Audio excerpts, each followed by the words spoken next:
को कहीं जाना है, रास्ते में कई बार फोन आएंगे। अब संविधान के ऊपर कोई 200 रखा है, लेकिन मैं नाम लिखूंगा, समय कम है, अपनी स्वेच्छा से कोई आदमी निकला हो और 2 मिनट में अपने आप ही धन्यवाद। साथियों, आज हम जिस उपलक्ष्य में निकले हैं, ये प्रभात फेरी हमारी निकली है, संख्या कम जरूर थी, लेकिन एक विचार, एक क्रांति, जो वैचारिक क्रांति है कभी मरा नहीं करती, विचार कभी मरता नहीं है।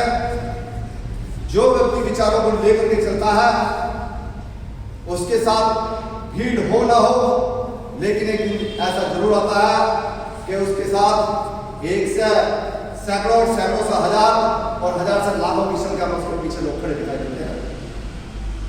हमें घबराना नहीं है, हमारी शुरुआत है, हौसला अफजाई रखना है। तमाम क्षेत्र के लोगों में आज आप लोगों ने संदेश देने का काम करा है।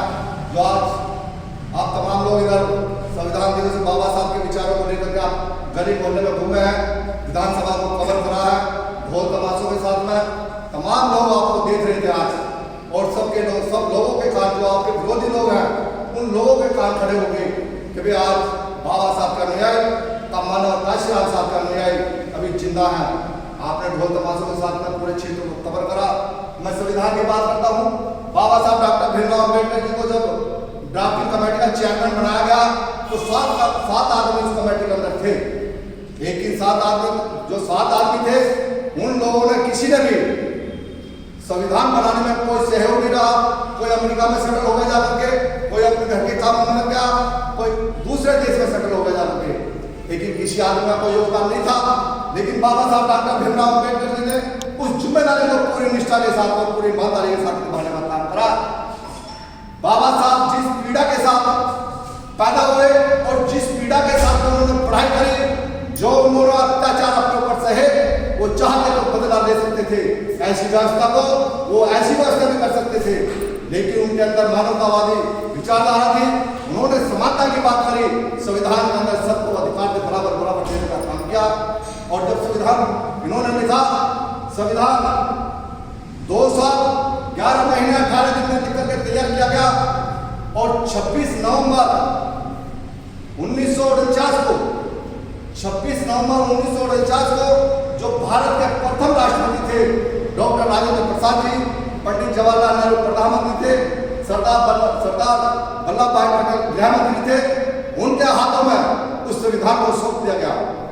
उन्होंने संविधान को सौंपते समय बाबा साहब ने कहा था, बाबा साहब बड़े खुश थे, और जब बाबा साहब बड़े खुश थे, सरदार पटेल ने पूछा, भाई डॉक्टर साहब आज बड़े खुश हो, आप क्या कारण है, आप बड़े मुस्कुरा रहे हो?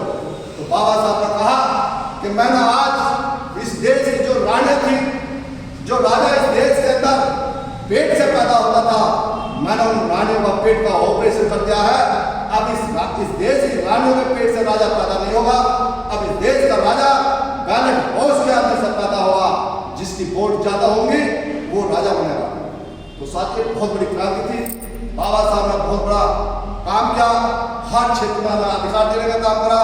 बाबा साहब की सोच तो और थी, और करना चाहते थे, लेकिन गांधी कंपनी के लोग उस सोच के आड़े आ गए। उन्होंने आंदोलन शुरू कर दिया था यरमदा की जेल में, और उस बात को पूरा नहीं होने दिया। लेकिन बाबा साहब बिल्कुल नहीं चाहते थे आरक्षण लेना। बाबा साहब आरक्षण के खिलाफ थे। आरक्षण की जो उपज पैदा हुई, आरक्षण की जो पैदाइश पैदा हुई, वो गांधी की देन है। उन्होंने कहा कि भाई मैं सेपरेट सेटलमेंट और सेपरेट इलेक्टोरेट आपको अधिकार नहीं देने दूंगा। अगर आपको सेपरेट सेटलमेंट और सेपरेट इलेक्टोरेट का अधिकार मिलता है तो मैं ऐसे देश में जिंदा रहना नहीं चाहूंगा। इस देश के तमाम लोग, मनवादी लोग इकट्ठा हुए बाबा साहब को धमकी आने लगे। बाबा साहब को धमकी आने के बाद बाबा साहब को मजबूरी में जाकर के, बड़े मजबूर होकर के यरमदा की जेल में पहुंचे, गांधी जी से बात करी और उनका आवरण अनशन करवाया। एक तरीके से उनको जीवन दान देने का काम करा बाबा साहब ने। अगर बाबा साहब पुनः हस्ताक्षर नहीं करते तो गांधी मर जाते, गांधी जिंदा नहीं रहते। अगर हम कहें बाबा साहब गांधी जी को जीवन दान देने का काम करा, तो बाबा साहब डॉक्टर अपना बेटर जीना जीवन दान देगा। साथियों, आप बहुत लंबी है, लेकिन आपका सुबह से टाइम दिया, सुबह से आप लोग चल रहे हैं पैदल और आप थके हुए हैं, तो मैं अपनी बात को यही समाप्त करता हूँ। जय भीम, जय भारत। जय भीम।